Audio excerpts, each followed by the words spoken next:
Hi, skincare lovers! Welcome back to my channel. It's Wendy. Have you ever wondered if an at-home laser device can actually replace expensive in-clinic treatments?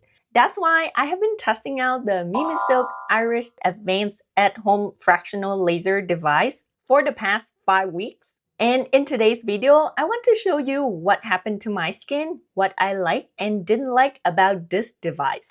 Before getting started, I just want to be completely transparent with you that MimiSilk has actually gifted me this product to test out. However, what I'm sharing with you in this video are my completely honest opinions and thoughts about this device after the testing period.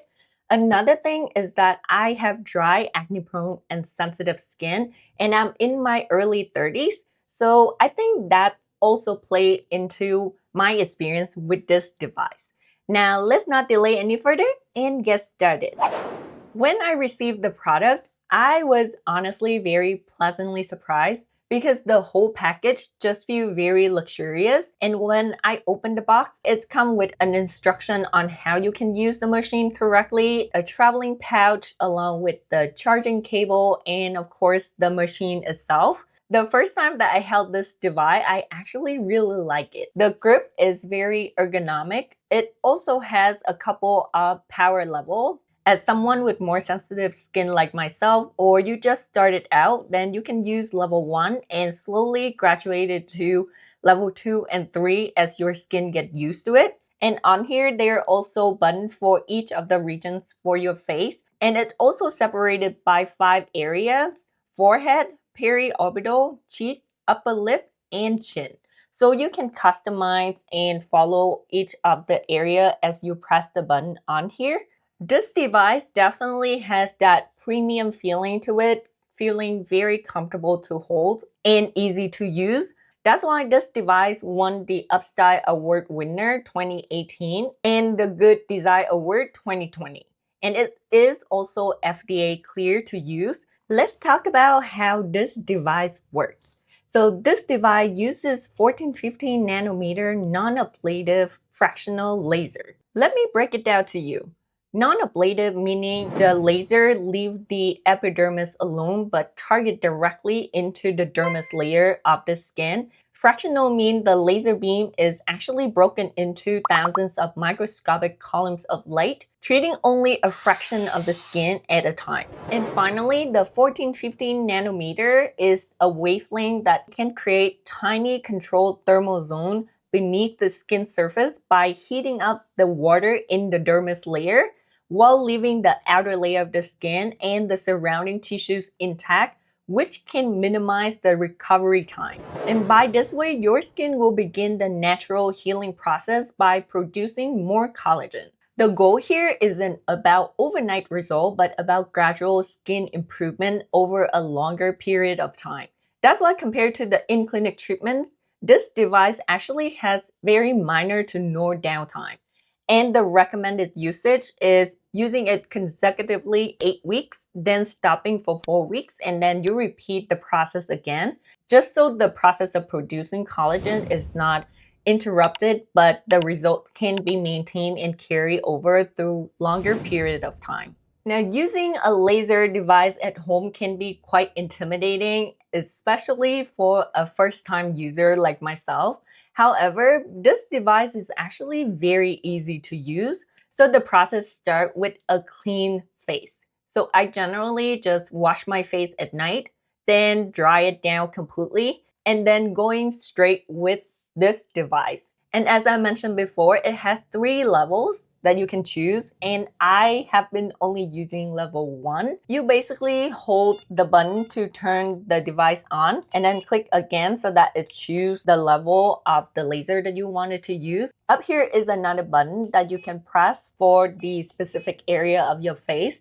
I typically go with the order that it has on here. So starting out with the forehead, as long as you put the head of the device directly 90 degrees to your skin, it's gonna work just fine. So you can go this way or this way is fine too. And the whole treatment itself only take about 5 to 10 minutes. And depending on the zone on your face, the treatment can go faster or slower. In preparation for my skin to use this at-home laser device, I did have to pause all of my actives, including retinol, AHAs, BHAs, azelaic acid, vitamin C, basically anything that can cause irritation to my skin because we want to avoid further irritation while the skin is recovering. But also, a lot of those products speed up the skin renewal process. So, with the laser, it might just push your skin over the limit. That's why I stopped all of those treatments a week before I started using this device and also not using it at all during the time that I'm doing all of these treatments.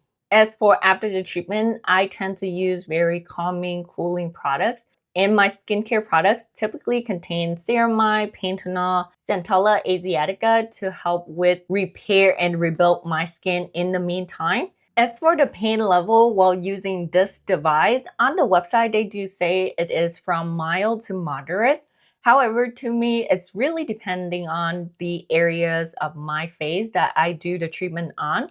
So typically, I feel a lot more comfortable, meaning the pain is a lot mild on my forehead and the cheeks area.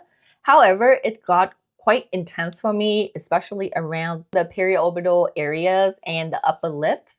So I tend to either do that very fast, even with the super short setting on the machine. Sometimes I still feel like it's too much for my skin. And for my chin area, because I already have a very sensitive chin that can get red very easily and get irritated even with some of the treatments that I have used before. So after each of the treatment, it tends to turn very bright red and I can feel the heat coming more from there. This is a little bit redder than the rest of my face, but it gets especially more spicy around here.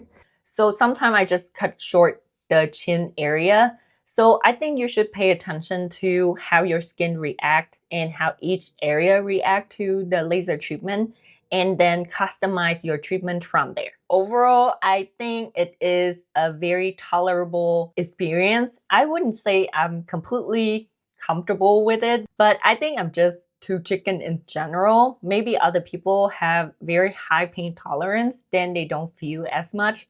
But for me, it's probably on a 4 out of 10 scale. Regarding redness of the skin after the treatment, I noticed my chin, as I mentioned, is usually a lot redder than other areas. And the next area are my cheeks. But the rest of my face are okay. The redness typically gone after 1 to 2 hours. And I don't typically see any residual redness in the following day.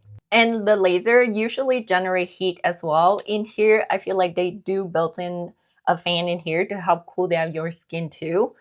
But I don't feel a lot of the heat whenever I do the treatments. So that is a plus. The heat in my skin, I think it linger a little bit longer.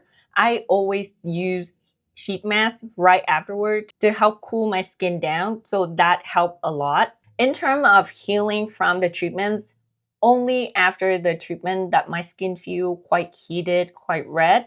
But for the next 24 to 48 hours, it completely went away. My skin would be fine as long as I use calming and cooling products. This device is supposed to have no downtime. The brand only recommends you to use about 3 to 4 times a week. Moving on to my experience with the device. I went into testing this device with a little bit of worry on my mind because my skin is very reactive. And even prior to testing this device, I have already been breaking out a little bit because I was testing other products as well. So my skin is just not in the best state. And I have never done any laser treatment, even in clinics or at home. So I was really worried about how this can affect my skin. So I did follow the instruction that came with the machine, which recommended 3 to 4 times a week. And that's what I did in the first 2 weeks of testing. However, I started to see a lot of breakouts and inflammation, even though during the first week, my skin was fine. And after each treatment, my skin would appear very smooth and plump. That's why I was very hopeful. But by the third week, my skin was already on full-on inflammation mode.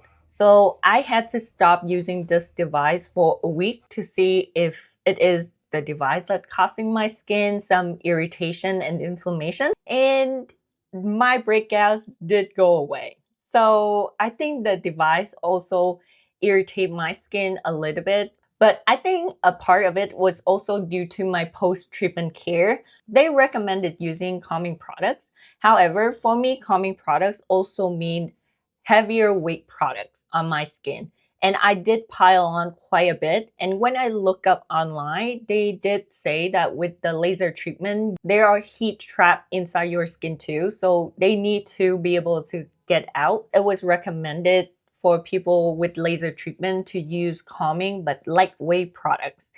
That's why I decided to restart my treatment again after my skin has calmed down and only go in with 1 to 2 times a week to see how my skin reacted. And after each treatment, I went in with very simple but calming and lightweight routine. I only used 2 products. The first one is the Skin 104 Madagascar Centella Ampoule. The second product is the Perito Mighty Bamboo Panthenol Cream. I settled for these products, both day and night. And during the day, I also use sunscreen to better protect my skin as well. And my skin was doing really, really good. It was very plumping, hydrating, and smooth. The pores was minimized and the skin texture was already better as well. So I was very hopeful and my skin just looked very radiant, just like I have a 10-step skincare routine on my face, but only achieved with a device and 2 products. However, as I was approaching the end of the week, meaning about 3 days after my last treatment, my skin started breaking out again. I was so sad. I had so much inflammation and breakouts along my jawline here and even on my forehead. I started to develop a couple big ones. And over my face, I have closed comedones, like everywhere on my face. I honestly thought that the last time was because of my post-treatment care products that caused the problem. However, I do think my skin could not tolerate the device. That's why it was reacting like that. But I did take another picture at the 5 weeks mark. And in the picture, I can see that my pores got better. My skin texture also got better. The acne scarring also improved in some spot. Obviously, I had some new ones, so you can see from the picture as well.